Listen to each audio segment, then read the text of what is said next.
Diamond আর রিদানের ভালোবাসা দিয়ে শেষ হলো আপনাদের প্রিয় সিরিয়ালটি। হ্যাঁ বন্ধুরা, এমনটাই দেখা যাবে। বিস্তারিত জানতে ভিডিওটিতে লাইক দিয়ে সম্পূর্ণ দেখতে থাকো। আর এই সিরিয়ালটি কার কার কাছে প্রিয় ছিল অবশ্যই কমেন্ট করবে। তো শেষ পর্বের গল্পতে আমরা দেখতে পারবো সবাই মিলে কথা বলতে থাকে।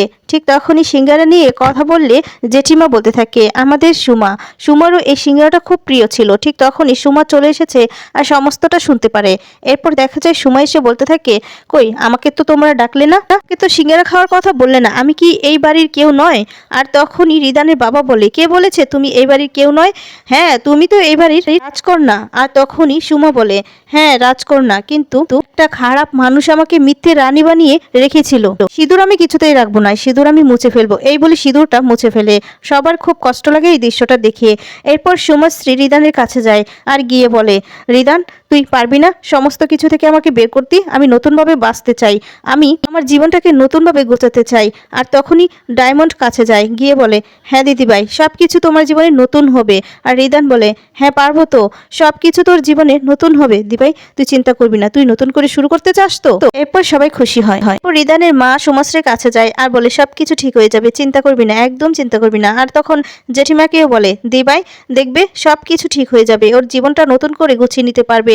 এরপর বলে রিদানকে ধরে যে শুধুমাত্র আমার রিদান, এই বলি রিদানের হাত ধরে ডায়মন্ডের কাছে নিয়ে যায় আর বলে, ডায়মন্ড তুমি পারবে না আমার এই ছেলেটাকে স্মৃতিশক্তি আগের মতো করে ফিরিয়ে দিতে, আমার রিদানকে আমার মতো মানে আগের মতো করে ফিরিয়ে দিতে? এরপর দেখা যায় রিদানের দিকে তাকিয়ে থাকে ডায়মন্ড।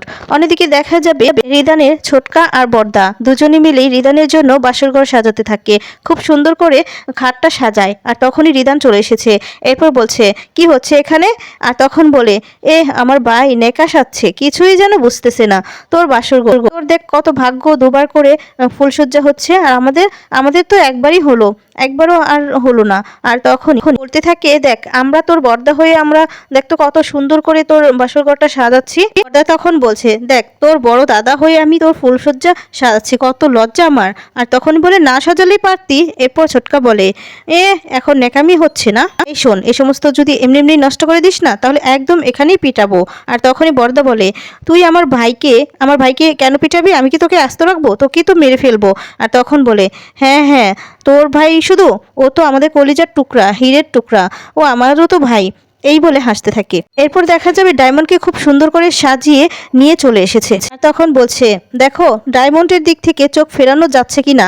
আর তখনই এক দৃষ্টিতে তাকিয়ে থাকে রিদান ডায়মন্ডের দিকে, ডায়মন্ডও তাকিয়ে থাকে আর হাসতে থাকে। আর তখন ছোট বৌদি বলতে থাকে, বাবা তোমাদের ফুলসজ্জার খাট সাজানো হয়ে গেছে? তখন বলে, হ্যাঁ। এরপর মিষ্টি দেখে তো ছোটকা কিছুতেই সামলাতে পারে না। এরপর বলে, ও তোমরা বুঝি রসগোল্লা নিয়ে এসেছো আমার জন্য নিশ্চয়ই? আর তখন ছোট বৌদি বলে, না না তোমার জন্য না, এটা তো ডায়মন্ড আর রিদানের জন্য। ছোটকা বলে, আচ্ছা চল চল, তোকে এবার রেডি হতে হবে, তুই পাঞ্জাবি পরবি। তখন রিদান বলে, এই না না না। এরপর দেখা যায় রিদানকে জোর করে ছোটকা নিয়ে চলে যায়। আর এদিকে দেখা যাবে ডায়মন্ডকে বর্দা বলতে থাকে, এই শোনো, আমি না এখন যাই এখান থেকে, আমি তো বর্দা হই, আমার এখানে থাকাটা উচিত নয়, ওরা হয়তো লজ্জা পাবে। আর তখনই ডায়মন্ড বলে, না না দাদাভাই, তুমি আমার সম্পর্কে ভাসুর নয়, আমার সম্পর্কে দাদা হও, আমি তোমার বোন। আশীর্বাদ করো দাদাভাই, আমার এই ছোট্ট বোন যেন তোমাদের মুখ মানে সারা জীবন উজ্জ্বল করতে পারে। এই বলে প্রণাম করে নেয়। তখন বলে, তোকে আমি মন ভরে আশীর্বাদ করি, প্রাণ ভরে আশীর্বাদ করি, অনেক বড় হও, গোটা দেশে যেন তোর নাম ছড়িয়ে পড়ে, আমরা জানি তোকে মাথা উঁচু করে দেখতে পারি। এই বলে চলে যায়। এরপরে দেখা যাবে রিদানকে নিয়ে চলে এসেছে ছোটকা। আর তখনই নিতে থাকে, এবার দেখো আমাদের রিদানকে কেমন দেখতে লাগছে, কি সুন্দর লাগছে। আর তখনই দুজনের দিকে তাকিয়ে থাকে। এরপর মেজো বৌদি বলতে থাকে, তোমাদের বরের থেকে না আমাদের অনেকেই খুব সুন্দর করে সাজানো হয়েছে, দেখো না। বড় বৌদি বলতে থাকে, হ্যাঁ হ্যাঁ রিদান যেভাবে তাকিয়ে আসে এক দৃষ্টিতে তাতেই বোঝা যাচ্ছে, পলক তো পড়ছেই না। তখন রিদান বলে, কে বলেছে আমার পলক পড়ছে না?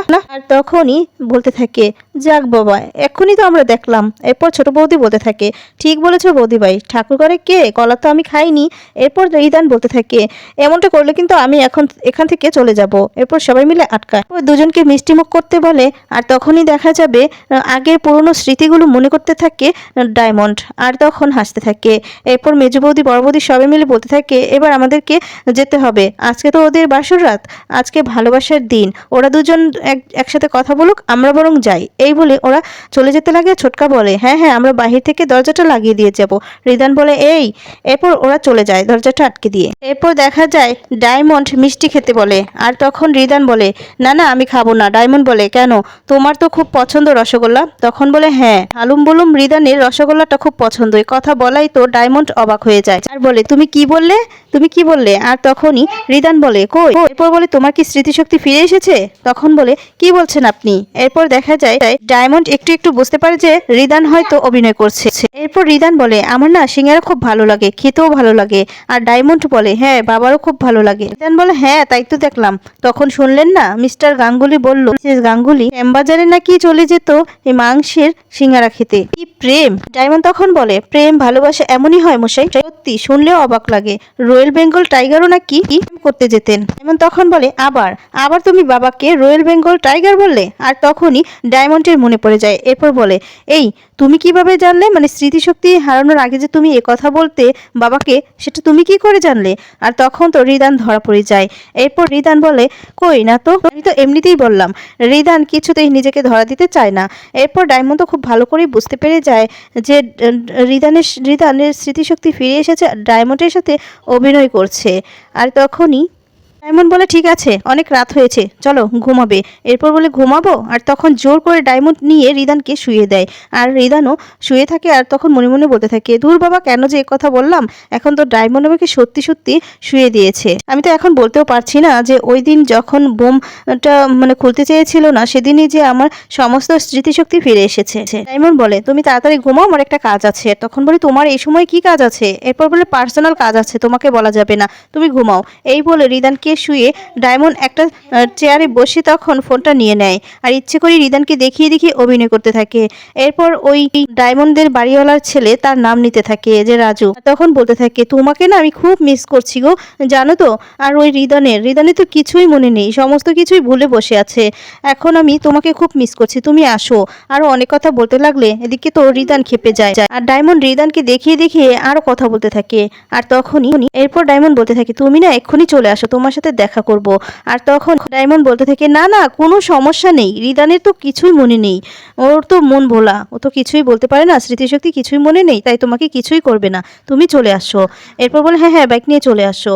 এই বলে এদিকে রিদান তো খেপে যায় আর রিদান তখন চলে যায় ডায়মন্ডের কাছে। ডায়মন্ডের কাছ থেকে জোর করে ফোনটা কেড়ে নেয়, নিয়ে তখন বলে এই শোন, তুই কিন্তু একদম আসবি না, তুই তোর বাইক নিয়ে যদি আসিস না, তোর বাইক সহ তোকে চ্যাপ্টা করে তারপর পাঠিয়েবো। আর তখন এই সমস্ত বললে এদিকে ডায়মন্ড তো হাসতে থাকে। আর তখন বলে কি ব্যাপার, হাসছো কেন? এরপর দেখা যায় রিদান বলে কি ব্যাপার, তুই কথা বলছিস না কেন, কথা বন্ধ হয়ে গেছে তোর এখন? এই বলে ফোনটা দেখে যে ফোনটা অফ আছে। আর তখন ডায়মন্ড বলে এই তো, এবার কেমন লাগছে? তুমি শুধু আমাকে ধোকা দিতে পারো, আমি তোমাকে পারি না ধোকা দিতে। এবার কেমন লাগে দেখো তো, আমি তো ফোনই করিনি কাউকে। একথা বললে রিদান তো ধরা পড়ে যায় আর কিছুই বলতে পারে না। আর তখন বলে তুমি কেন আমাকে এই সমস্ত মানে এত কষ্ট দিলে, মিথ্যা কথা বললে বলো তো? আর তখন বলে ডায়মন্ড আমার তো এছাড়া কোনো উপায় ছিল না, আসলে ওই দিন যখন তুমি ওই বোমের মানে বিষয়টা, তখনই আমার জ্ঞান ফিরে এসেছিল, স্মৃতিশক্তি ফিরে এসেছিল। আমি তখন তোমাকে তো বলতেই চেয়েছিলাম, কিন্তু তুমি তো আমার কোনো কথাই শুনলে না, না শুনেই তুমি চলে গিয়েছিলে, তাহলে আমি কি করতাম বলো তো? আর তখন ইচ্ছে করে এর জন্য আমি এই সমস্ত একটু করলাম তোমার সাথে। আর তখন ডায়মন্ড হাসতে থাকে আর জড়িয়ে ধরে রিদানকে। এরপর দুজন দুজনের দিকে তাকিয়ে থাকে। তখন ডায়মন্ড বলে চলো। এরপর বলে কোথায়? এরপর বলে মার কাছে, মা তো খুব তোমাকে নিয়ে দুশ্চিন্তা করছে। তখন বলে আজকে নয়, আজকে শুধু তুমি আর আমি, আমার আর তোমার মাঝে কেউ থাকবে না, শুধু তুমি আর আমি, সারা রাত ভরে তোমাকে আমি ভালোবাসবো। এই সমস্ত বলেই দুজনে বিছানায় শুয়ে পড়ে আর রোমান্স করতে থাকে। তো বন্ধুরা, শেষ পর্বটি তোমাদের কেমন লেগেছে কমেন্টস করে তোমাদের মতামত জানিয়ে দাও। পরবর্তী নতুন সিরিয়ালের আপডেট পেতে অবশ্যই চ্যানেলটি সাবস্ক্রাইব করে পাশে থাকা বেল বাটনটি অন করে রেখো। ধন্যবাদ, ভালো থাকবে, সুস্থ থাকবে।